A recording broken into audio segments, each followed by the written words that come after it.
Hello, everyone. I'm Mira, and I'm based in Jakarta, Indonesia. I'm a Pilates teacher, and I run a studio in Jakarta, a Basiho studio in Jakarta. Its name is Aalaya Pilates, and it's been running for 6 years now. Amazing. Yeah, and what am I gonna say? I moved here into Jakarta about maybe 7 years ago. Yeah, so And you had a studio in Amsterdam before? yes, yes. So I've been everywhere, Martin. Yeah. Awesome. So well, let's just go a bit backwards a little bit. Sure. I am Indonesian, Okay. and I have lived in Singapore, Australia, um, UK, London, and Amsterdam, and then moved back to Jakarta seven years ago, I think. Wow. Yeah. I've been everywhere, and I've been teaching Pilates since 2005, I think, if I'm not wrong, 5 or 6, one of those years. Yeah. Started in Australia. Okay. Um, yeah, and I was doing Bachelor of Dance in Australia, and I kind of you know, came along with Pilates and then got to know Pilates and fell in love with it, and the rest is just Yes. history. And then took Pilates to my travel teaching to London and Amsterdam, Okay. and I co-owned a studio when I was living in Amsterdam Hmm. for about 5 years, and decided that me and my partner, we need to return to Indonesia, Jakarta. We're going to give it a try, and give it a try to live in Jakarta and see how it Yes. goes. So here we are, right here. Fascinating. So, so many questions around that Yeah. alone, and on the business side of it, did you notice a difference in the way that Pilates was taught, or the way that people did Pilates in each city that you were in? Was there a style, like almost like a regional style of Pilates wherever you went? Um, Definitely. I mean, there is a little bit of a different niche, I say, in terms of the Pilates school on in those countries or town that I was teaching. So Mm, I started in Australia, and I was certified as a APMA, which is Australian Pilates Method Association. yes. Um, and also Pilates International, which is also an Australian-based school. So there was a lot of those schools happening Yes. in Australia. So I thought that mattered, and it was very popular. And then I moved to London, and I was actually working with your friend, my friend Amit Younger. Okay. Yeah, Yes. so that's how I got to know Ahmed, and we've become really, Yes. really good friends. I was teaching at his studio. Oh, I Oh, was learning Pilates at his studio, yeah. I'm and sure learning if I you're was around. learning Pilates from him a lot Yes. from him. Ahmed, if you listen to this, Mhm, thank you. mhm. You really, really inspired me a lot, and he inspired me to get to know more of the Bassi Pilates method, and Okay. then yeah, and then so I was teaching in his Bassi studio, and that um, sort of exposed me a lot more on the Bassi method and got Mm, me into wanting to know more about it, and certified at the Pilates, Bassi Pilates as well. okay. And so that was about 2 years when I was living in London. And then I moved to the Netherlands, Amsterdam, um, not knowing how to speak Dutch. Just gonna Just an riding adventure. through. I have no idea. I mean, we went to Amsterdam. Me and my partner, we went to Amsterdam. We said, "Oh, we really like this place. This is really cool. I really think that we really like it. So let's just try to make this happen." So we made it Yeah. happen. But I was just like, I don't know if I can speak Dutch. I don't know if I could teach Pilates in Mm, Dutch, or can I speak English? I don't know. Everything was very up in the air. Um, yes. but in the Netherlands, there was a lot of classical method teaching, and there was Okay. none of Bassi. There Mhm. was none of APMA that I learned. There's none of Pilates Internationals. I was very much by myself. So, Yes. and I said, doesn't matter, it's okay. Let's get to know the classical method. So then I got to know the classical method. So I learned the Romana and the Power Pilates method. And I think Okay. that kind of educated me a bit more of the history and the Yes. method. It's just different. It's just a different niche, a different school. But at the end of it, it's Pilates, right? So, I loved it. And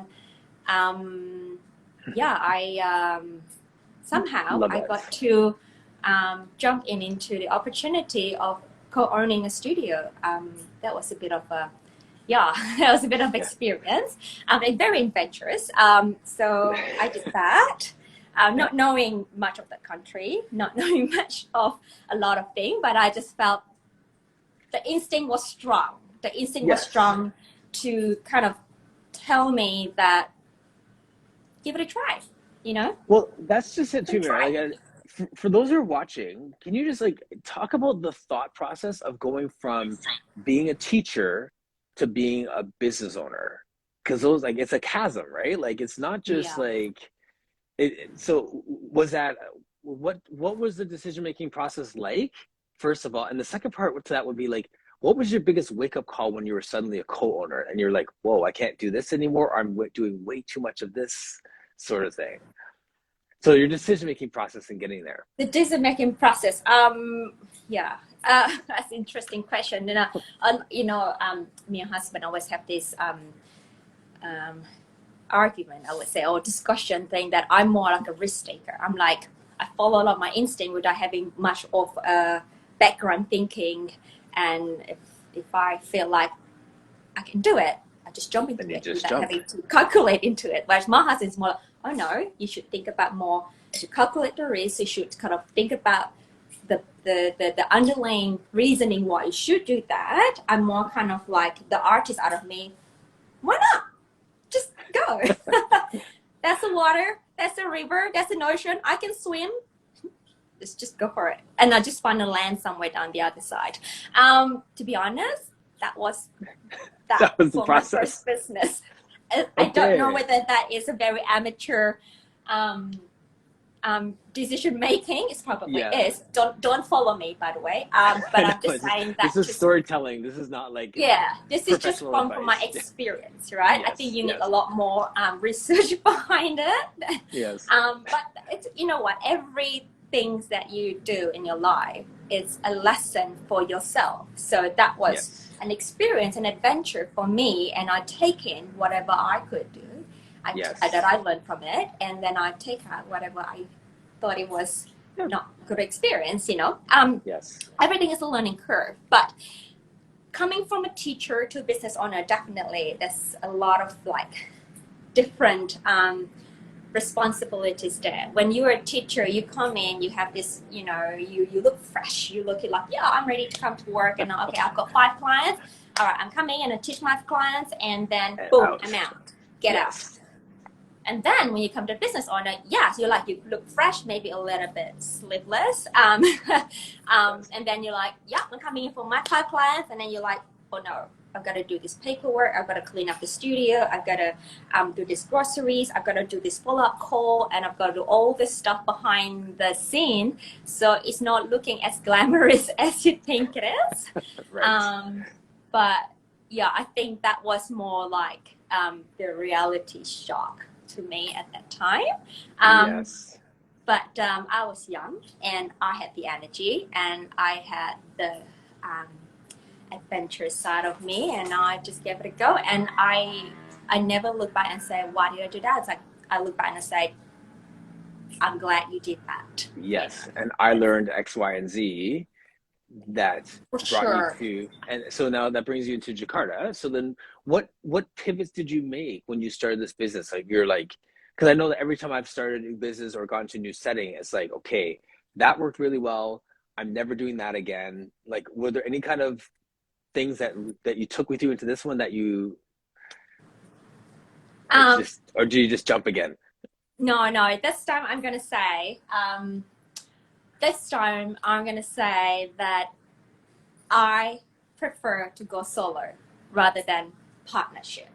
I don't Yes, that's mind. fair. I mean, with the team, I guess with the partnership, this is really from my personal experience, right? I mean, you can Mhm. just, some people prefer with a partner, some people are going to go solo. But for me, is I think, from my experience, that I would say for myself that I'd rather go solo rather than a Yes, partner. Having said that, though, my husband is my business partner currently, so that one yes, is a pretty good deal. yes. But when I jump in into to Jakarta and open the studio, and I said to myself, okay, I'm just gonna do it solo. I'm gonna give it a go, and I know it's gonna grow slower, and Hmm. that's okay. And it's Yes. okay because then I feel like in the long term, you got a much more rewarding kind of personal rewards because you did Yes. it by yourself and you kind of did the way that you want to do it. I Hmm. guess I think I'm more an independent person. Yes. Yeah, and then Hmm. from my previous studio, I learned a few things that I could have done better, and I took that point and throw it into the new studio, and then learn from the past Yes. and for the future, and implemented that, and yeah, I think And here you are. yeah, so far, so good. Yeah. So I obviously you don't want to paint like your old business partner in a negative light, No, but there's this sense of finding that sweet spot between having a partnership that works based on your personality or your skill set, that sort of thing, and then doing it on your own. Where I hear a lot of people saying like you can't do it on your own. But then obviously at the same time you said your husband is your business partner, so you have someone who's there, but it's just not. No, in just it. it's a different working relationship, right? So, Yes, so I yes. think it's a part of that is understanding. Would you say it's just more a part of just understanding who you are and um, like who you want to surround yourself with? Like I say, like I staffing to my weaknesses, right? So, like I like being kind of like the vision person and that kind of get it done person, but I need someone who can do like more of the admin or maybe the more of the marketing. Like my wife is fantastic with all the creative marketing and the hey, you know what you should do? And I'm like, okay, let's just do that. Like I'll just run with it. I can make it happen if you give me the idea, sort of thing, right? So just finding that balance of what that partner has to do, I find is like really key. Yeah, that is absolutely true, 100%. Also, just surround yourself with the people that you resonate well with yourself. Yes. Um, whatever that is for you. Support Mm, having the sort of group of partners or partner that can bring you up together, not bring you yes. down.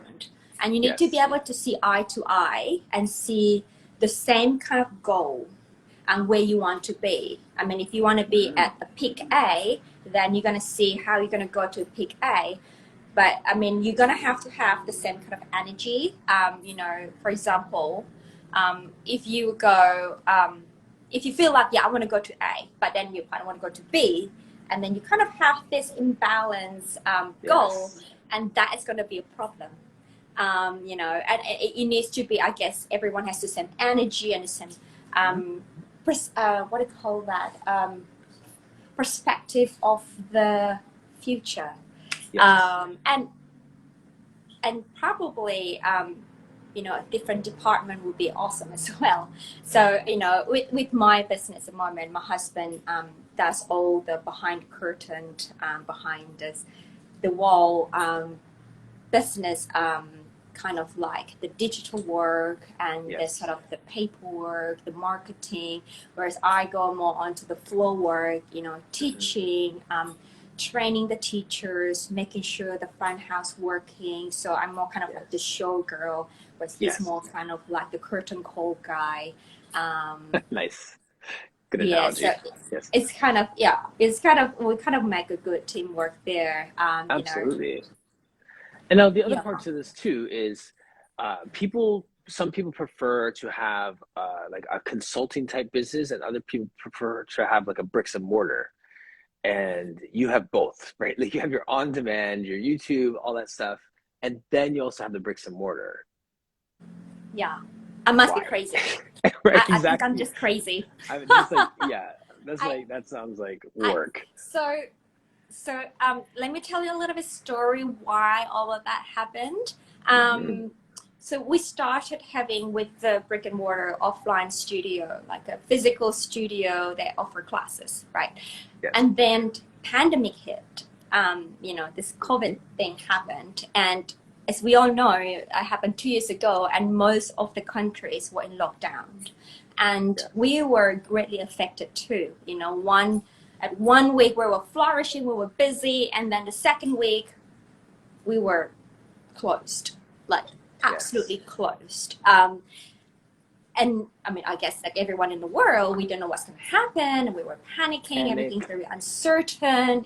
Panic happened. You're like, oh my God, everyone's going to turn into zombies, or what's happening, But for what we know, that we have normal business, like physical business at that time.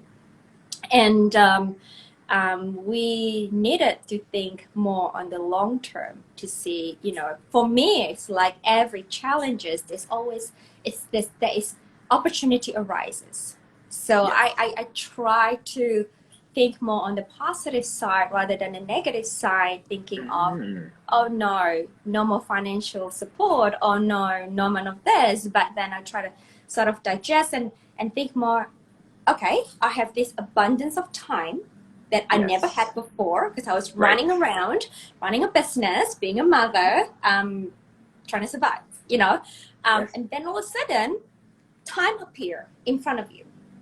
And then what are you going to do with this time that is going to give you an advantage in the long term? So me and my husband sat down and we're thinking, what we could do a few things, right? I mean, so a bit of my husband, David, he's just sitting behind the camera.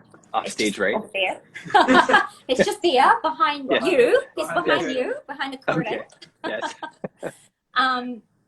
And he's in digital marketing, so he's an art guy. There's your secret.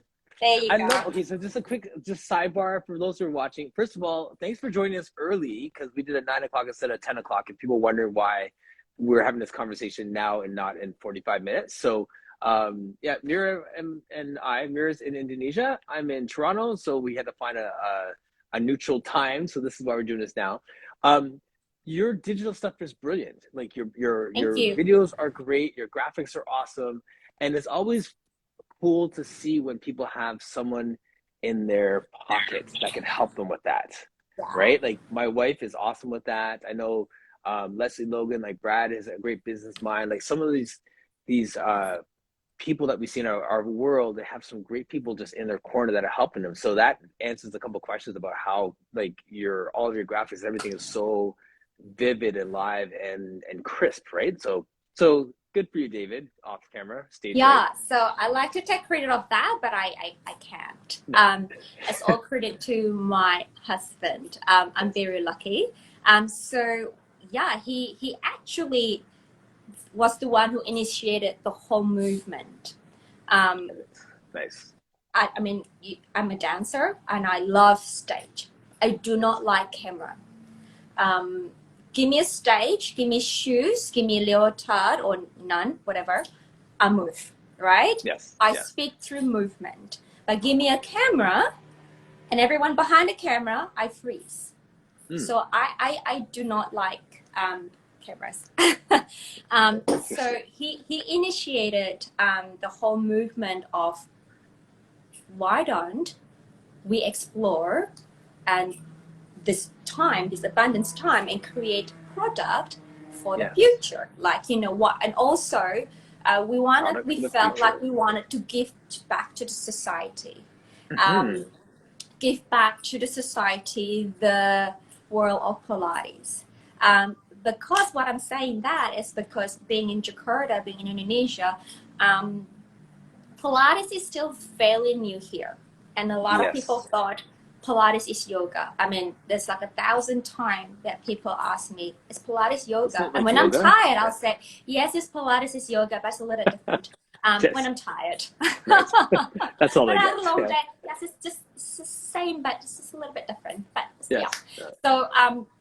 so I like to share my passion to Pilates teaching. I like to share the Pilates method to the Indonesian community, and also, of course, the world. And of course, during this unprecedented time, is a lot of people are staying at home. And then, you know, a lot of people are financially affected as well. And then Yes. maybe they can't afford Pilates because Pilates is expensive, right? Right. Even Yeah. if you have a private online, it's expensive. So I Yes. want to open the doors to the public, to everyone who wants to know Pilates. And so we decided to create YouTube channel. The first class was interesting, I have to say. Yes. I'm sure everyone's first content is cringeworthy, so it's fine, right? Like, yeah. It's interesting. We haven't canceled it out from the channel because we want to leave it there and just reflect on it as we go and just Humble see how much we beginnings. progress. And I think it's very encouraging. Looking back 2 years down the line. Yes. So we decided to then create more content, and so we made Aalaya Pilates at Home. That was the first name. That was my studio name. It's my studio name, and then Life Place at Home. And that was also the thought for the existing members of my studio. You know, and I want to give them materials that they can practice at home while we were in lockdown. So that was my first thought, and the second thought was, we could give more to the public, and then so we're creating more and more content out of it, and then we noticing is that it's actually been responded positively, and so I created more content, and then I also just try and make an attempt to do it in an Indonesian language. Okay. But I'm still working on it. I can't. Well, actually, a quick question at that point. So you see the need, you have this desire to connect with the community. My question is always, how do you let the community know that you're there? Like, how did you actually, like, it's one thing to make content and then you just sit there and there's like 1 view, 2 views, right? I mean, right? Like, so obviously it's grown, but I mean, like, how did you get momentum with people knowing that you exist? My lack of technology skill. My way is just sharing my content to all the people I know. I'm literally just sending WhatsApp group, hey, I hope you're doing well, and here we go.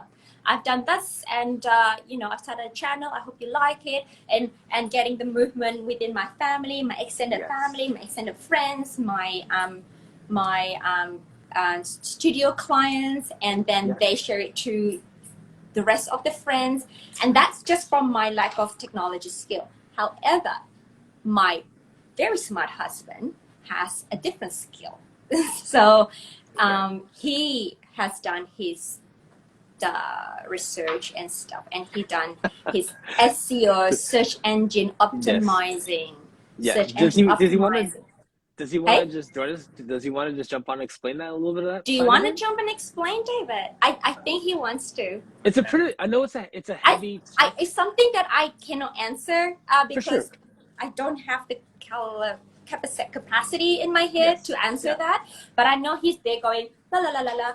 The SEO is la la la la la. I'm like, okay, what is SEO? And it's like it's search engine optimizing.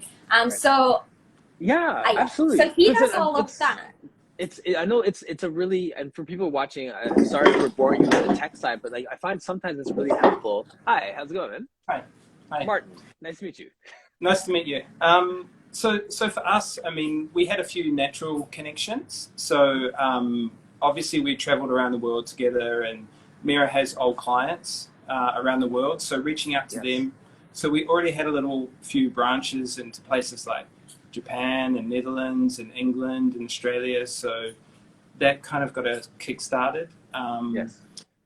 And at the start, we weren't really trying to get too much reach. We just built Aalaya Pilates, the first channel, and then we split the channels because we wanted English and Bahasa. So people were getting confused. And then from there, we kind of started to build out. We obviously, Mira's part of Basi organization. We're very invested in that. We run a host studio. So then we reached out to partners, people like Basi, and we asked if we could make content for them. So Mira there you go.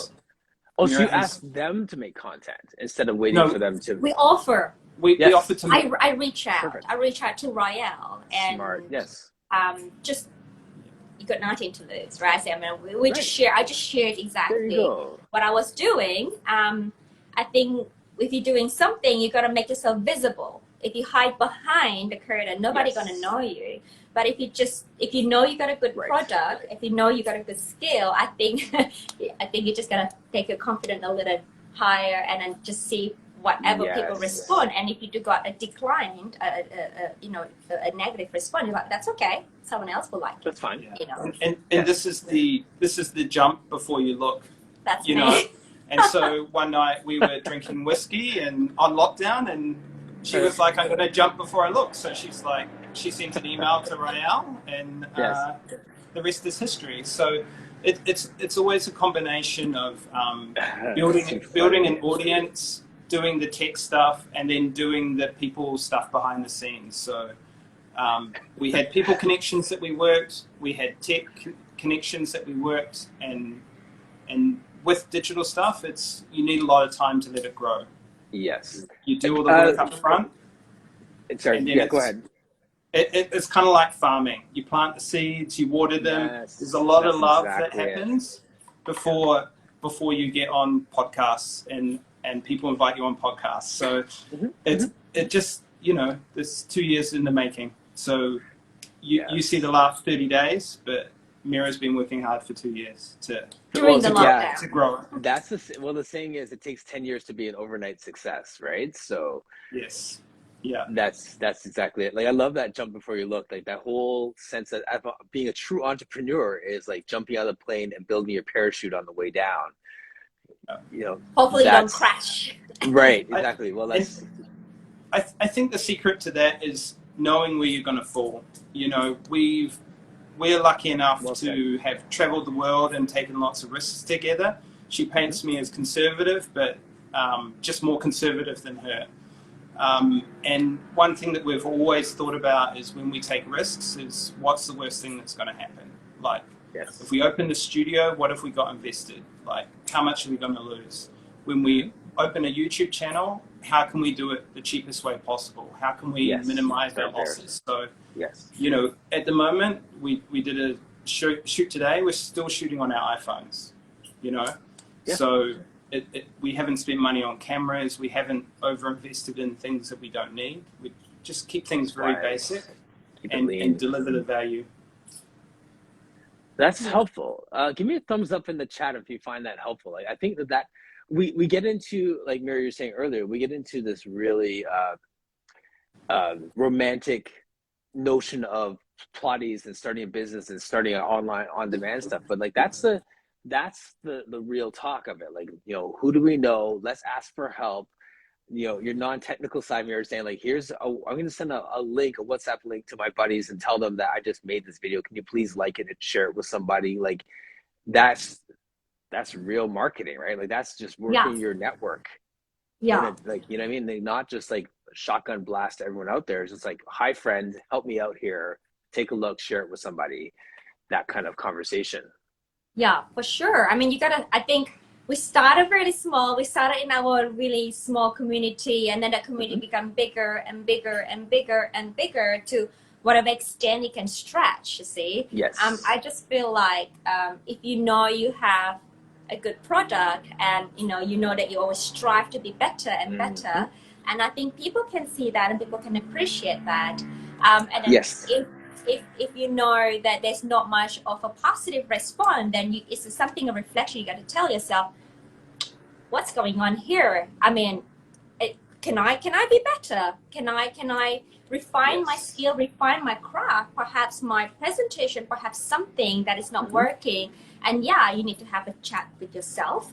And I have a lot of that chat with myself. And I think like you gotta be less egocentric about yourself and be humble to wanting to improve and be better all the time.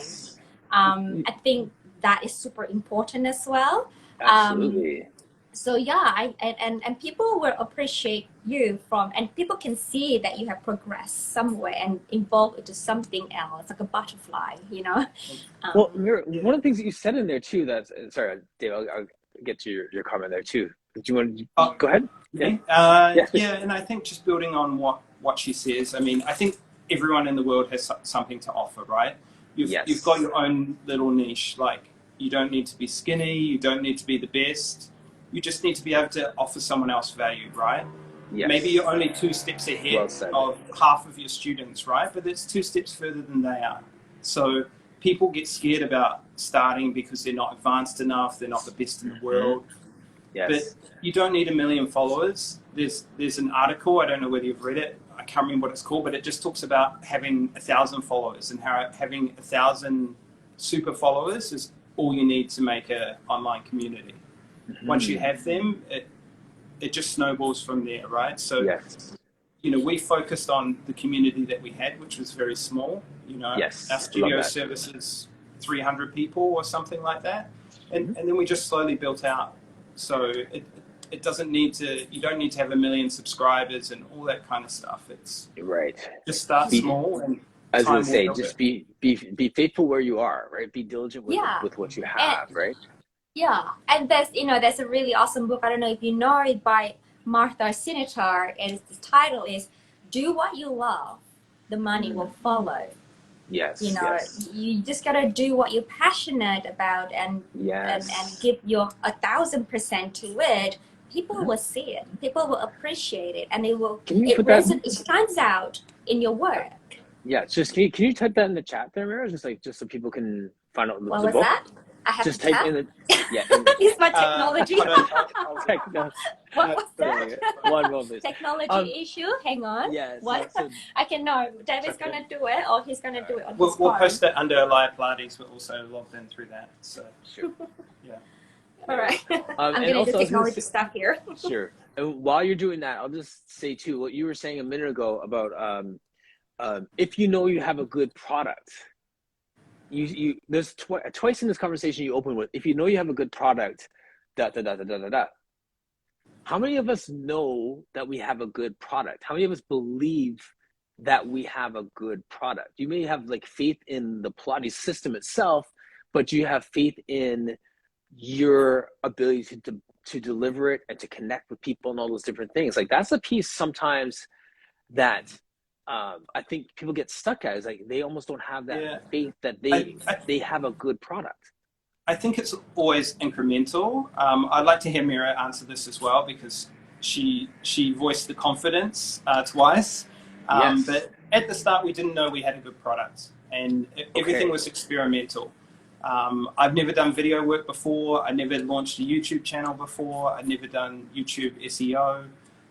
We didn't know that Rael would let us make videos for his channel. Like, it's all in retrospect, right? But at the time, it was all like just sitting around hoping that we could try and make something work. And I think it's just incremental. You start with a low ceiling, and you just build your small community, and every day you put a little bit of effort in, and your goals slowly get higher. You know, it's kind of like small steps. Yeah. Do you want to take a go at that question? So how do you know how you got a good product? I mean, how do you know you have a good product? It's a tricky thing to say, because we always want to say be proud about what we do. We always think that what we do is the best thing in the world. I'm not saying that what I do is the best thing in the world, but what I'm saying is that what I do is the best I can do right now. And that is whatever it is, and that is reflected in the response of appreciation that people get out of it.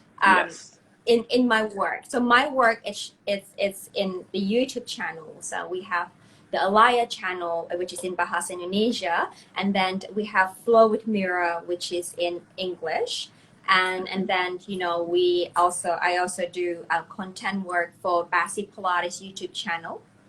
And then we also just launched our Flow with Mira membership app, Pilates app, in December. And then, you know, we're trying to take the sort of the marketing a little bit more in the community way, you know, asking them, because we are fairly new to the work, we asked our members that, is there anything, can you give us feedback about the whole journey, the whole process, about being in the app, and then with my work. And thank you, Joyce. I love your classes. Thank you. Nice. You know, just people commenting, which is sometimes bring tears to my eyes, thinking, oh, Dad, look, this and this says this to me. This is so awesome. You know, you're so pleasantly surprised by the feedback when you're just doing what you love to do, right? Like, yes. And so I think it's a confirmation on the response on the people who does your product, your classes. yes. And then, you know, and then you can see that from there onward, you know, you get more sort of invitation to teach more classes at different various part of the world. I think that's kind of a nice confirmation that you do have a good product. But of course, it's not saying that, okay, I have a good product and everyone should like it. It may not be true. You got to sort of test drive it first. Test drive it, like you say, you know, share it out, like I mentioned before, share it to your small community and ask them feedback. What do you think? What do you think? What do you think? And my family, my sisters and my mom, they give me the harshest comment ever.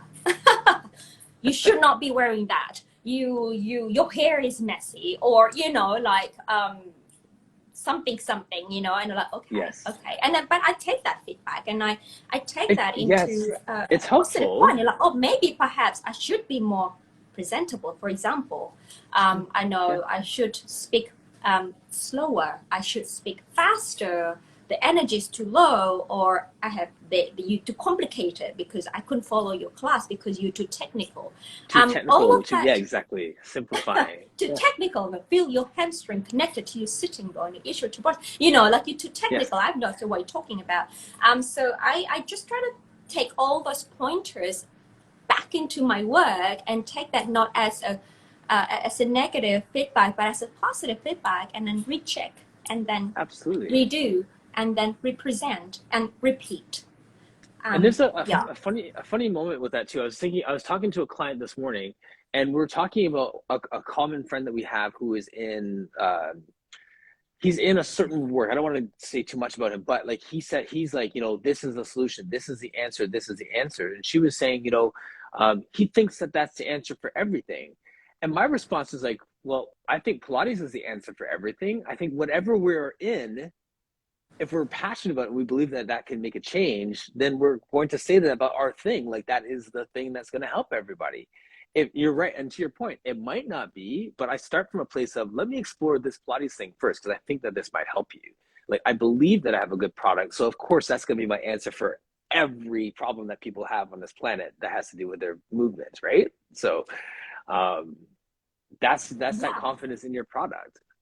And this confidence is built over 17 years, right? I mean, in studio, getting results for people. So it's not just the online feedback. It's not just the online confidence. I mean, I have been pushing for a digital presence for a long time, and you know, it's taken 17 years to be ready. To convince me to finally be in front of the camera and just do it. Well, the other part to that too, if I can just jump in, is that like we get so busy working in our business that we don't spend time working on our business. Right. So this gap that the quarantine, as much as it has been terrible for many people, I, like you, Mira, I recognize how this has been an opportunity for me to grow my business. The challenge for me, honestly, was, okay, now's my chance to gain some ground while everyone is stopping. I can now pick up my pace. I can open my studio. I can have these conversations. I can, you know, I can get myself out there. I can make up ground while everyone is kind of, you know, turtling up and waiting for the world to reopen. Let's see how much work we can do in the meantime. So that became my mindset through this time. So I had some time to work on my business instead of just being person after person, bell to bell. So and that's exactly how it worked for us. Like we saw everyone open Zoom classes. We saw everyone discount. We saw everyone panic in our market, and it was terrifying. But we decided to sit down and just think long term and like, well, what do we want in the long term? How are we gonna? What's the playbook to getting through this in a successful manner? You know, Yes. It's always, experiment and conserve money and don't think short term.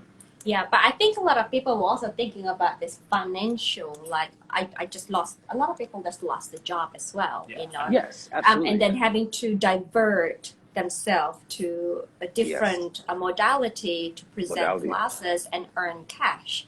And so, yeah, Zoom class, I've got nothing against good Zoom classes. Zoom classes is amazing too because you're still earning money. I mean, we were still doing a little bit of Zoom classes, but to get some income cash flow coming in, but we were not crying just to dive into the Zoom classes. We were trying to divert ourselves out of that and create something more longevity, more long-term gain, and then just work hard towards it and, trial and error and, improve as we go. Obviously, financial was very tight during the lockdown, but we made it through. We made some arrangements, and it was, it was interesting. I know that's a whole separate conversation, I'm sure. It's a whole separate conversation. Yeah. But perseverance is really what you're getting to, because I mean, like, we're 2 years in. You've been doing this for 17 years. Like, I've been in the personal training world for like since 2001, 2002, and then into Pilates. Like, we do these things, and then this, 5 years from now, we're gonna look at these pivots that we made in this 2-year window and be like, wow, that was not as bad as I thought. Like, how much of a struggle was it in the moment? And now this is part of our daily routine. And just, wake up, make your videos, respond to people, build your online base. And like, you'll be in such a rhythm down the road if you persevere with what you're doing right now. So yeah, keep that going. That's fantastic. Yeah. And I think from a digital perspective, unfortunately, every business is becoming a digital business on some level. You know, you need your website or you need some form of social media. And this was just a kind of an opportunity to push towards that. Yes. Yeah. But that's to say, some people aren't on that digital page and they're doing fantastic by just being a referral based small market, and they're making their money, they make their nut and they go home and they're happy. And I think that that's great too. So just understanding what you want to do and have the courage to jump out and do it if that's in your heart to do is the main thing, right? Yeah, for sure. I mean, all Pilates studios start that way, right? It's doing good work and getting referrals is the lifeblood of Pilates. Yeah, I think everyone has different perception. What is success? What is enough? I think that is catered individually, and you can't compare one person to another. That belongs to that person itself. I think for us, it's more we just wanted to explore that digital world and to see, where it takes us to, and see whether it brings us to somewhere or nowhere. And if it doesn't bring us to nowhere, and that's okay. At least we tried. At least you tried. We're not gonna die thinking, wondering about it. We should have. We confirm it's not our cup of tea. And leave that to the side and go back to the studio. Sorry, go ahead. Yeah. No, I was going to say what you're talking about here too is the whole topic we've been on like all through last week as well is accessibility. As a one-on-one in studio private is a lot more costly than a monthly membership to have access to all these classes. So you're touching.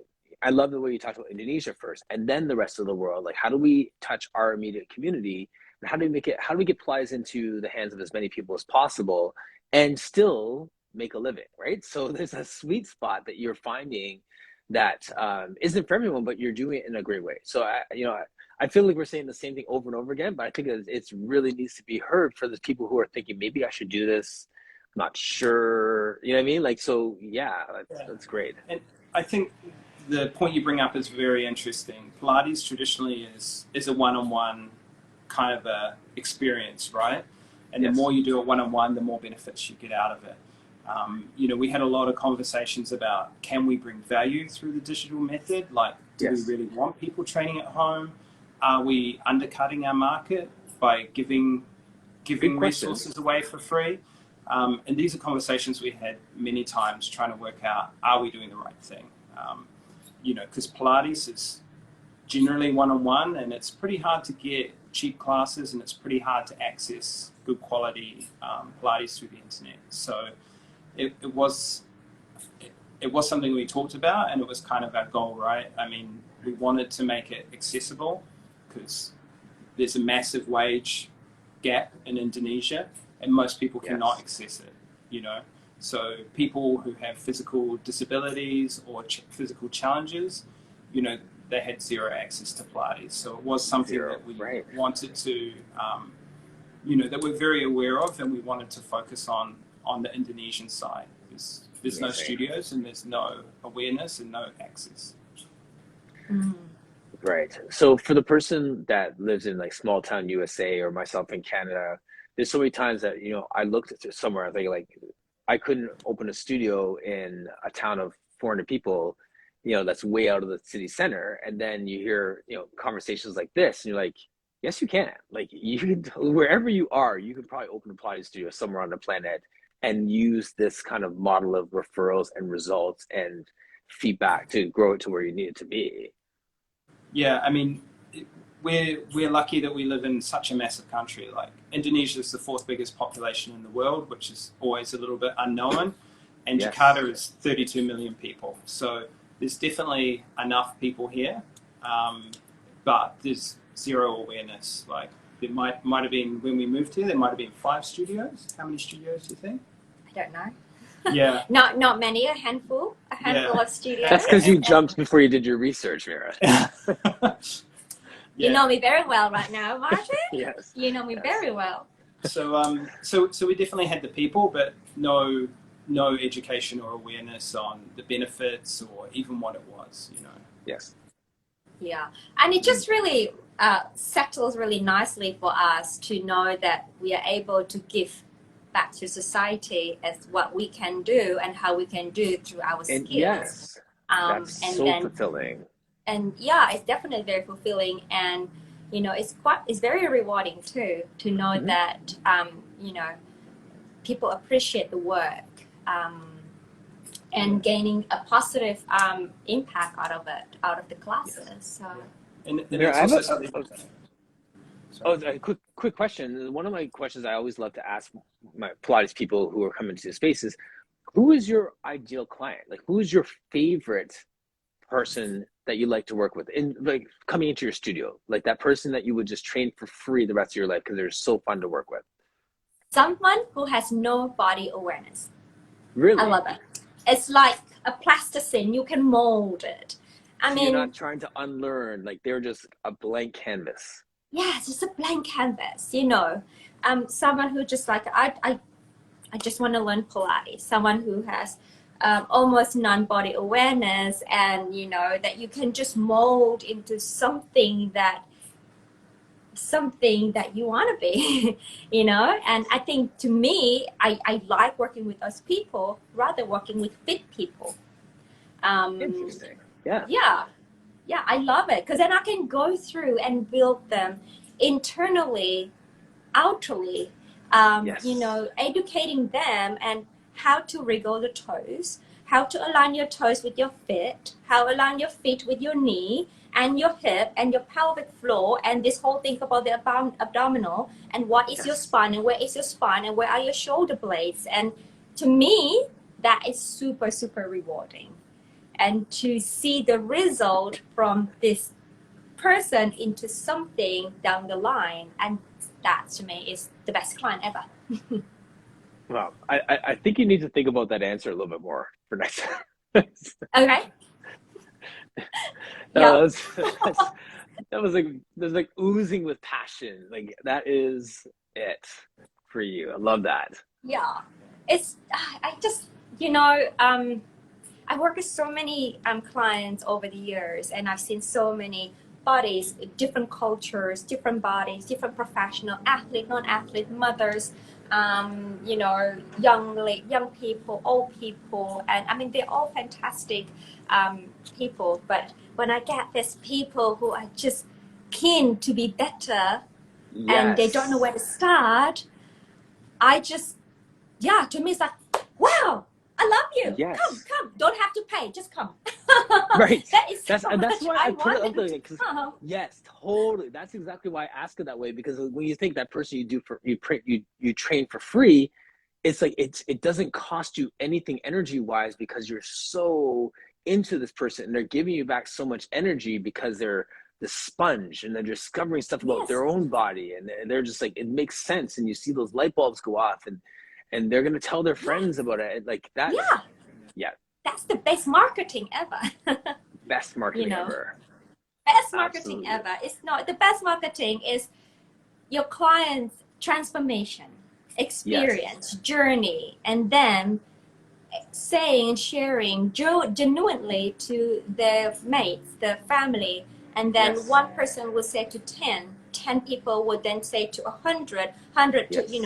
just But It infinity, goes. right? I think that what we're missing in that story is that they don't even need to talk about their transformation because everyone can see it, Yes. right? Well They can said. see their Yes. posture, they can see their Yes. glow, they can see how much it's changed them, and then everyone wants to know what's happened. Like, what's the secret? What have you Absolutely. changed? What are you doing? Yeah. Yes. I mean, I I loved think maybe, oh, sorry, there's a you comment go. there from Scoop Plies in PT. He says light bulb moment. I think that's my favorite too. Yay! We should have coffee together. Yeah. Sorry, Mira, go ahead, please. I think some maybe some teachers would think that wow, that's such a hard work. I mean, it is a hard work, Yeah. maybe, but depends on the how much you're going to push that person. If you just I mean, I think you're going to have to kind of match your goal with that person's goal and be able to see Yes. eye to eye. It's not such a hard work. It's not such a chore to teach True. and train such client. I think Right. it's very rewarding and very refreshing to me. Yes. I mean, that person may not going to be able to do the hundreds in a month, 6 months, maybe never. I don't know. Right. But Right. for them, the hundreds maybe, is very advanced because they start from zero, and then for them, it's they feel happy enough that they come out of the classes being able to touch the toes and not having a back Yes. pain. And Right. for them, it's a big goal and then a big achievement. And Mhm. for us, maybe like, no, you have to do rollover. You have to be doing, and, Yes. and, as a teacher, you need to just calm down your tone and then Right. see Yes. where the goal is for your client and then be happy and be content together. Yes. And this reminds me of a story when we first moved to Jakarta. Mira started training her father, and he's very into golf, but he's very stiff. He's a very stiff man. And I can remember the first time he could touch his toes. So he came to Pilates, Mira trained him, and he was so happy that he could bend down and touch his toes. Yes. And then he Yes. told everyone, and then he showed everyone, everywhere he went, he showed everyone that he could touch his toes. Honestly, I had that same experience last week with a gentleman who said he's gonna come and do some Pilates and he'll do it every other week. And then after the first session, he woke up the next day and he said, like, Martin, I was walking to Tim Hortons, the coffee shop, and I felt lighter walking there. And something was different. So I had to come back. And then he came back every week. And then last week I said, we have to meet again. He goes, I could pick up a dime off the floor. I haven't been able to pick a dime up off the floor in 30 years. Wow. I was like, There you go. there's your advertisement for Pilates right there. You can pick up a dime off the floor. Exactly. A walking advertisement. Yeah. Yes. Yeah, and I think that, people always, everyone comes looking for some kind of transformation when they come to Pilates, like whether it's losing weight, whether it's picking up a dime. And I think that people's expectations are much lower than you think. Some small things in life, not having a little bit of back pain, not feeling stiff when they wake up in the morning, Yes. being able to pick up a dime. They don't seem like big things to people who do movement because you're used to being able to do those things. But to normal people or people that aren't great movers, it's life-changing. Absolutely. They feel like their life has been changed. Yeah, for That sure. is that's a shameless plug for the name of my business. That's exactly why I called it Personal Victory. Right. Right. Yeah. Right. Wow. That's true. exactly it right there. Like when Yeah. people just achieve like success is getting through the whole day without pain. Yeah. Yeah, I was just teaching a client yesterday as well, and he came. It's like, I've been having this back pain for 2 weeks, and I can't tie my shoelace.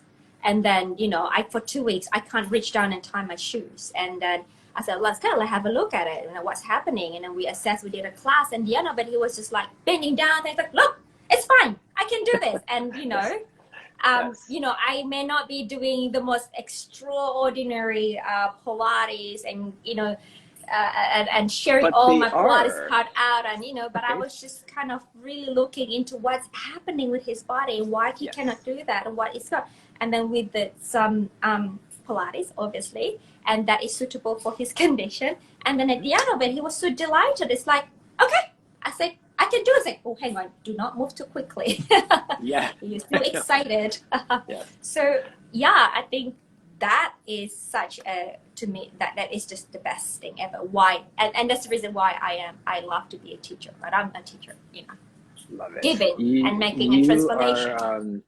You're such a great team. It's good to meet you as well. The man behind the curtain as well. So Yeah. Thanks. Thank you. Well, thank you for having us. This is such honestly, a lovely combo. absolutely. I know it's super late there for you guys. No, it's not super late, but it's late, and but I appreciate your time so much. Thank you. Yeah.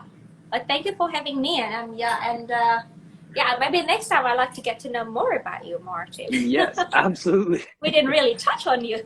No, see, I'm a listener, so I'll just keep throwing questions out and we'll just go. So, thank you. Look, see lots of your people in here in the chat too. So you have all your fans have been coming through, and thanks for that. Hi from Saudi Arabia.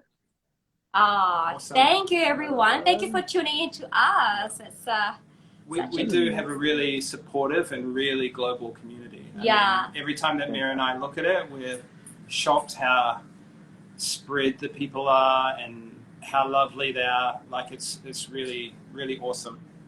Yes, Yeah, absolutely. Yeah, I think we're just so super lucky. I just feel like we're very lucky to have very positive community that has just been lovely. Absolutely. I mean, all the positive words there. Yes. Awesome. All right. Thank you so much. We'll sign you off now. Really appreciate your time. Great meeting you too. Thanks. All right. Thank you, Martin. Have a lovely day. Yeah. Thank Catch you later. Bye. Thank you, everybody. Bye. Bye-bye. Bye.